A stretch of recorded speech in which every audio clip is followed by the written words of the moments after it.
Hi, I'm Lizzie and this is Laura, and we are on board P&O Britannia. This is the first day of our 5-day cruise in April 2023. So this morning we got up bright and early at like 6:30 so that we were ready to leave the house for 7:15. We were really nervous about the bank holiday traffic. We'd seen a few nightmare stories from the day before of people that had travelled down, and we just thought, do you know what, we're better off getting on the road and getting to Southampton. If we're just waiting in Southampton for ages, so be it. And we've seen people saying that on Good Fridays in the past it had taken them 7 or 8 hours to get there from the Midlands, so we thought, let's not risk it. So yeah, we got ourselves on the road, and to be fair, for the first portion of the journey we flew, didn't we? Mm-hmm. We did stop twice because, you know, needs must, and we were hit a little bit of traffic just as we were coming into Southampton, but on the M3, yeah, there'd been a car had broken down, so one of the lanes was shut, and to be honest, you always tend to hit a little tiny bit of traffic there. Yeah. Anyway, but other than that, it was a really easy journey. We arrived in Southampton for about 11 a.m, so we decided to head straight to the port and drop our luggage off, and then we would go and park the car just to make things really easy, and because we knew we had plenty of time. So we did that, dropped the luggage off. It was dead quick. We were able to just pull into one of the drop-off spaces and take the luggage across, and it was so quiet at that point. There were still people around who had just disembarked. They were clearly waiting for their taxis or friends or whatever to pick them up. And then we went and parked our car. Yeah. And then because the weather was so nice, we said, well, let's walk back. So we took a stroll down. Yeah, it was quite a nice walk, wasn't it? Went into Mayflower Park, had a look at Virtuoso, just took a really nice pleasant walk down, and then we arrived at the terminal building. And then we could see a queue outside the building, which we have never ever seen before. We showed a member of staff our boarding time. We were probably about an hour earlier than our boarding time. Yeah, we were a bit early. So we fully expected to have to wait. We thought we'd go into the terminal building and have to sit and wait. We've had to do that before. Yeah, we were sailing out of Ocean Terminal, weren't we? So we know there's loads of seating in there, loads of space. And then we got put into a queue. If you follow us on Instagram, you may have seen the photos of the queue. And it was a bit like a queue for a ride at Alton Towers, that you were going round and round, winding. We didn't really know what was happening. We just got put in this queue. And then every so often, a member of staff would shout, if you've got such and such an embarkment time, please come through. But it was very hard to get through the queue because it was one of those winding type of passes. Yeah. Now for us, it wasn't that much of a problem. But you couldn't hear them properly either, could you? Because people in the queue were excited, chatting about their holiday. Understandably, it was noisy. So there've got to have been people that missed their time being called out. And there were groups of people. Because it's a 5-day cruise, there's lots of big groups on here. So there were groups where they all had different times. So one member of staff would let them through and say, oh yeah, it doesn't matter. And then another member of staff would be like, no, you've got that time. So there was a bit of confusion there. But then, and also there were some people that might have found it hard to stand for that amount of time. It was relatively warm. And then they shouted our time. So we tried to get through the crowd, which was a bit difficult. Got through, walked into the building, and it was basically empty. It was completely empty. All the seats were empty. There was just no reason why you couldn't have waited inside rather than outside. And then we went and checked in. That was very quick and easy. We'd done everything online beforehand. Our photos were accepted. Laura's same photo wasn't accepted on Azora in February, but it was this time. Got with it today. And then we went through security. That took about 15 minutes maybe, 15, 20 minutes. It was a little bit of a queue, wasn't it? But nothing major. And then we got onto the ship. So once we were on, we actually there was a really nice red carpet laid out that we could walk down, which just felt like a little bit more special, didn't it? I commented, no, they didn't have that on Azora. Yeah. And we walked down there, and there were loads of staff around directing you to your muster station. So you got your boarding pass scan then at your muster station to say you'd attended, and then we just popped straight to our cabin so we could collect our cruise card. We were lucky enough that when we got there, the clean sticker was stuck on the door, so we knew the cabin steward had finished. We didn't go in properly, but we just dropped our bag round the door. Yeah, we just popped them into the wardrobe area. Yeah, we felt a bit naughty going in properly, but we just wanted to get rid because it was a bit heavy. And then we were really pleased to see that when we opened the envelope with our cruise cards in it, the drinks package sticker was already on there, so we didn't have to go and collect that from a bar and stand in any queues. Because we pre-booked it online, the sticker was ready on the card, so we were good to go straight away. Which is the first time that's happened, because we have pre-booked before. We pre-booked on our own, and we had to still go and pick up the sticker. So after that, we headed out to the pool area, didn't we? And the sun was shining. It's been a beautiful day in Southampton today. It was actually quite relatively quiet still, wasn't it? Yeah. Considering We were on quite early though, weren't we? So despite all that queuing, we were still on board before our boarding time. Not by much, just a little bit. Just fractionally. So we've been sort of sat by the pool most of the afternoon, really. Had a couple of drinks, sat in the sun. I swear I've got a bit of a tan on my face. She's imagining it. Bit of sunburn maybe at the top. We enjoyed a couple of slices of pizza each. We didn't really want to eat that much because we'd had a little sneaky McDonald's breakfast on Friday. And we knew we'd booked the beach house, hadn't we? Yeah. So we knew we had that for tonight, so we didn't want to overeat at lunchtime, because last time we went there, it was a struggle to get through the meal. And then we popped back down to the cabin to unpack. We love unpacking properly on a cruise for some reason. We pack everything in packing cubes. It just makes life so much easier. You can just literally shove it in the drawers. Unpacked, and then headed back up towards the pool area because it was getting close to sail away time. Yeah. And we'd heard rumours of a sail away party. It didn't actually advertise it in Horizon. It said DJ sounds. Yeah, sail away sounds, it called it, with the DJ. So when we headed up there, there was the DJ was on, and we put ourselves. We could see a lot of the entertainment staff. Yeah, you could see them lurking, couldn't you? So we knew something was coming. Got ourselves in a decent-ish position, and sun was still shining. It was lovely. Yeah, another couple of drinks, maybe a strawberry daiquiri, and then the entertainment started. The entertainment staff did a great sail away party. Yeah, it was good fun.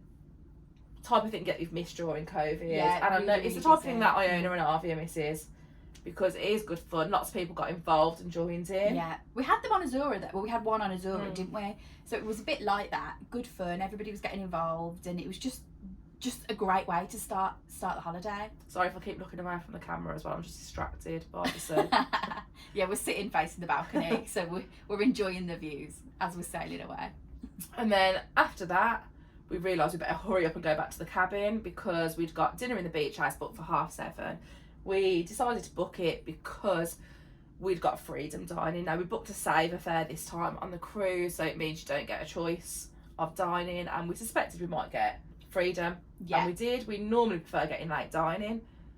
So we know from experience that a lot of times the first night can be a bit hectic with dinner because lots of people tend to want to eat late. Yeah. So we thought we'd just avoid any hassle and book ourselves a table somewhere. Yeah. So we're pretty confident we made the right decision, because since we have spoken to a few people who said it took them a while to get into dinner tonight. So really glad we did that, because the beach house was just chilled, wasn't it? It was really nice relaxed. And relaxed. The service was great in there. And it was a different menu than what we've seen before. Yeah, so, it was slightly different. Yeah, we've eaten in the beach house probably on the last 6, 7, 8 cruises that we've done. Yeah. On P&O, obviously. And actually, probably quite often on the first night. It seems to have become a first night tradition. So at first I was a little bit disappointed because my favourite starter wasn't on there. Yeah, Lizzie has to eat these. What are they? Sweet potato. Sweet potato skins. Yeah. They're so nice. And they weren't on there, and I was like, oh no, what am I going to have? But I had piri piri chicken as a starter with little garlic bread. Yeah, they were like little dough balls. They call them dough balls. A bit like those. But they look like flowers. They were nice anyway. They were really nice. And you had? I had the I had the nachos, didn't I? I added the chicken. No sour cream. Yeah. And I added the chicken onto them, which I know is on all the menus, but I just fancied it for tonight. And Laura went for her usual, the fajitas. But it wasn't quite the same. Lizzie keeps saying that I always have the same thing, but I've been having the chicken fajitas, and I had tiger prawn, so it was different. And it had rice with this one, which is different to what the fajitas are like on the other ships.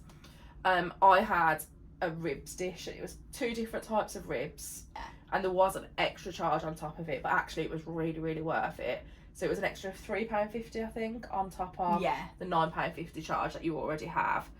Like the nachos has got an extra £1 charge. we were watching everyone else's food come out. I could have sat up there all night watching. I'm yet to try the lava rock steak, but I'm totally sold on it after watching everyone else's come out. And the fisherman hanging kebab looks incredible. Looks we will try them, but it's just that there's so much stuff on that menu that we want to eat that it's like hard to take yourself away from your favourites, isn't it? We were both struggling a bit by the time it got to dessert, but we didn't have dessert last time we ate in the beach house, so had to give it a go this time. I had the chocolate fudge cake, and Lizzie is like a bit of an anti-dessert person. I don't like cake, just so you want to know this. I don't like cake, I don't like cream. I just don't like most desserts. I'm a bit of ice cream and sorbets about all I have. So in the key lime sundae, there was lemon sorbet in it, so I just asked, could I just have the lemon sorbet? And that's what I had. And it was very nice. It was very refreshing. So after the beach house, we headed down to the live lounge. Yeah, live lounge. And the comedian was on. If you've watched our previous video, you'll know the comedian on board Azura was Jack Ryan, who we enjoyed, but he was also the comedian tonight. So it's been 6 weeks since we saw him. 6 weeks. And, you know, understandably, it was pretty much the same material. Not knocking him at all for it, because of course it's the same material. From 6 weeks, definitely. Yeah. And there were a couple jokes. of bits that were different, and he interacts really well with the audience. So that's when he makes it different, isn't it? Because he will talk to the audience. Little things like he had spoken to somebody and then they happened to be a doctor's receptionist that was part of his joke, and it was like, it was just total coincidence for him, but it really worked. Exactly. And we did still have a little giggle at it, even though we kind of knew the punchline sometimes. After Jack Ryan, we headed to the Headliners Theatre, a new show, yay. That is one of the things, actually, we'll say, that we have ended up seeing things more than once because of travelling quite a lot on P&O. Yeah. Actually, even when we've been on other cruise lines, we've seen the same things. Always remember we saw the Opera Boys on multiple cruise lines. Yeah, it's true, yeah. But it was called Rock On. Sorry. Rock On. The audience loved it. There was a man at the front who really loved it. Up on his feet the whole time. Nothing to do with the alcohol, I don't think. And they got the whole of the theatre up. And it's quite unusual to see that on a cruise. I don't think I've ever seen it on a P&O ship. We saw it on Enchanted. Yeah. And when we saw that Mobo, who were really good. Yeah. But I don't think I've ever seen everybody upstanding in the theatre dancing on a P&O ship. So, yeah, it was, we actually really, really liked it. And we hadn't already booked for their second show, but then we were like, no, we need to book for their second show. So after the theatre, we thought we would pop down to the live lounge because the DJ's on. It's always our favourite. Oh, we walked through the Crystal Room first. Oh, we did. And there was a DJ on in there. I've forgotten that, yeah. Oh, this is going to make me sound old. I went, whoa, it's loud in here. But he was proper DJing. Like, that sounds silly when you say it like that, but like he had decks and he was DJing. We're really hoping that we're going to see this again at some point because it was brilliant. It looked amazing fun. But we were a little bit tired and it sounded a bit loud. It was a bit loud. So we carried on, walked right through to the opposite end of the ship and headed down to the live lounge, which is always our late night haunt. Our go-to, isn't it? Live lounge, Manhattan, Havana. That venue, you'll spot us in there. But a bit disappointed in ourselves because we were just so exhausted after an early start that we decided actually maybe we should just go to bed. So we both got a bottle of water each and then we went back to bed. This is like, you're going to learn, this is so unheard of from us. I think it was just a combination of, we'd both obviously only finished work the day before. Yeah, and then we went out Thursday night. Because we always go out on Thursday night. Yeah. And then we obviously got up really early. And I never sleep properly. You don't sleep properly the night before holiday, do you? Been a long drive down. We also were a bit like last minute with our packing, so it was just all a bit frantic. So normally we get a second wind, but we just didn't, did we? No. So we just thought, why torture ourselves? Let's just go back, enjoy ourselves, like by chilling out a bit. So yeah, that's what we did. So overall, pretty good day. Yeah, pretty smooth embarkation. Yeah. Not too much hassle with the traffic, and the bar service has been good. Food service was good, and we are looking forward to the rest of the 5 days. Thanks for watching. Don't forget to like and subscribe, And you can also follow us on all social media. We are at Sisters on the Seas.